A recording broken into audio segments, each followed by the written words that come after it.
한국 남자들이 피부 관리를 하게 되는 계기. 0. 한국 남성 스킨케어 소비 현황.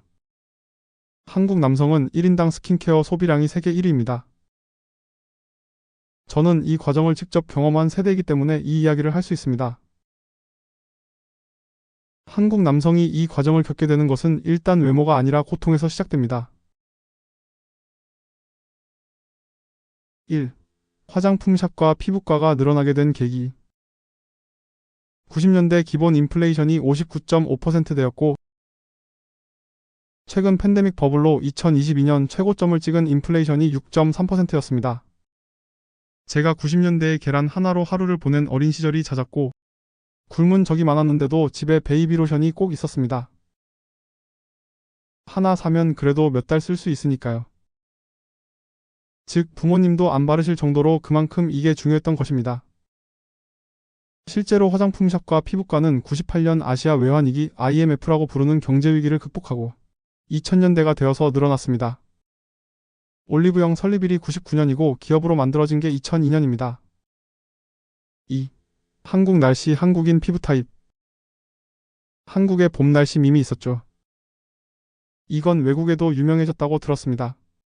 한국 안밈으로 태극기의 진정한 의미라는 것도 있습니다. 여름 30도, 겨울 영하 20도, 지역별로 마이너스 10도인데 군인은 주로 산에서 근무하기 때문에 이런 기온을 피하지 못하고 바로 받아내야 합니다. 습도가 높게 덥고 태풍이 오며 겨울에는 시베리아 기단으로 바람이 들어옵니다. 이게 어느 정도 수준이냐면 여기에 적응한 한국인이 유전자상으로 행복을 잘 느끼지 못하는 수준까지 만들 정도입니다. 전 세계에서 가장 행복감을 느끼는 물질아난다마이드이 나오지 않는 민족. 아무래도 우리는 단일 민족의 특성을 벗어나지 않으면 이게 안 될 것 같기도 합니다. 행복을 느끼는 신경 전달 물질이 모든 국가에서 가장 적은 민족입니다. 저 기온들에 적응하려고 그렇게 된 것이죠. 인종 차이도 있지만 그보다 그 지역에 적응하며 오래 살다 보니 독특하게 발전한다는 것입니다. 생존을 위해서 말이죠. 한국인의 추위에 적응하는 구조. 피지가 많고 피부가 얇음. 멜라닌 색소가 많아 색소 침착이 쉽게 발생할 수 있음. 피지 분비가 활발한 편이어서 여드름이나 모공 문제가 생기기 쉬움. 각질층이 상대적으로 얇아 자극에 민감할 수 있음. 염증 후 색소 침착 피아이. 왜 부모님들이 아이들에게 못 먹여도 로션은 발랐을까요? 생각해보면 알 수 있습니다. 한번 흔적이 생기면 쉽게 지워지지 않는 것입니다. 부모님은 그 상처를 어린 아이에게 남기고 싶지 않으셨던 것이죠. 3. 한국 남자들은 대다수가 군대를 갑니다. 아무리 부모님이 챙겨주셔도 10대에 그런 게 어디 있겠습니까? 뛰어노느라 바쁘죠. 그럼 뛰어놀면 스킨케어는 다 씻겨 나가버립니다. 그런데 성인이 되고 군대를 가면서부터 지옥을 봅니다. 여기에 몇 가지가 있습니다. 우선 한국 군대는 출퇴근하는 게 아니라 부대에 갇혀서 나갈 수 없는 구조입니다. 휴가와 외박으로만 나갈 수 있어요. 즉 외부 물품이 들어오지 않습니다. 훈련소에 이상한 비누. 휴가 가서 따로 비누 사오기 전까지는 안 됩니다. 이게 딱 빨래 비누 느낌입니다. 피부가 완전 건조해집니다.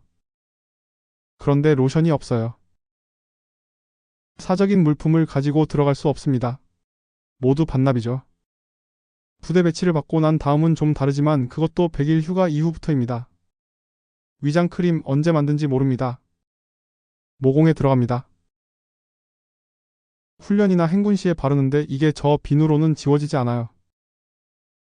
폼 클렌저와 화장품 지우는 클렌징 오일로 지워야 합니다. 군에는 그게 없고 그때는 어떻게 지우는지 모르고 그냥 여러 번 씻다가 포기합니다. 2주에서 3주 정도 지나면 위장 크림이 사라져요. 피부라는 게 찢어질 수 있구나 고. 일반적인 우리 군 생활은 경계와 작업입니다. 그리고 그 경계 동안 주야간 돌아가면서 야외에 서 있죠. 그리고 한 가지를 깨닫습니다. 칼바람으로 피부가 건조해져서 어느 순간 따가워집니다. 따가워서 잠을 못 자는데 거기에 여드름이나 모낭염도 생기면 치료받으러 갈 수 없어요. 그냥 고통스러우면서 버티는 것입니다. 잠을 설치죠. 그런데 주야간 교대는 계속해야 하고 여기에 모기가 난리입니다. 산에 있어서요. 즉 보습 부족의 각종 피부 트러블을 겪습니다. 그때 어머니 왜 그렇게 어릴 때 챙기셨는지 이해했습니다. 그러다가 찢어지는 일도 생깁니다. 행군 이제부턴 얼굴이 아니라 발입니다. 군화를 계속 신고 다니다가 유격찾게 혹한기 행군에 들어갑니다. 최소 40km 최대 100km를 행군 한 번당 하게 되어 있어요. 군장은 보통 20kg 아무리 몰래 빼도 15kg 이하는 잘 내려가지 않습니다.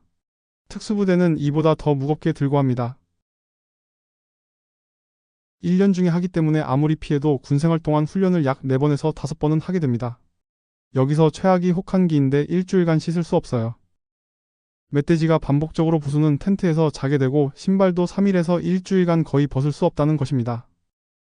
일단 발부터 따뜻하게 만들 방법을 가지고 버텨야 하고 그게 끝나고 부대로 돌아온 다음 행군을 준비합니다. 굳은 살이면 적당하고 티눈, 습진, 무좀이 생기게 됩니다. 그리고 이때부터 전역할 때까지 지속적인 발의 고통이 시작되죠. 유격은 부대에서 자고 작게도 부대에서 자지만 혹한기는 야외에서 잡니다. 4. 전역을 해서 21살, 23살 사이입니다. 약국에서 약을 발라도 그 발이 낫지 않습니다.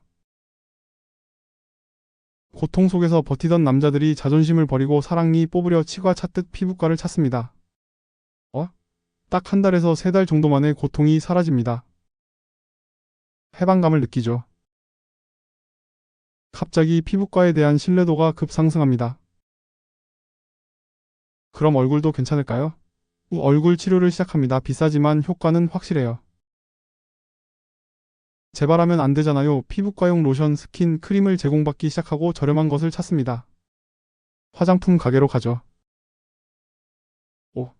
여자친구가 생겨 팩을 하라고 시킵니다. 그것도 하게 되는 사람도 있어요. 6.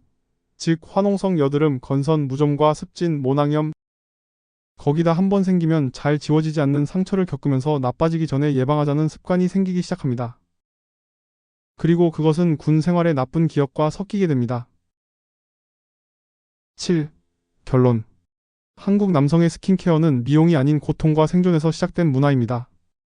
극한의 기후 조건, 특수한 피부 타입, 그리고 군 복무라는 통과 이래를 거치면서 자연스럽게 형성된 것이죠.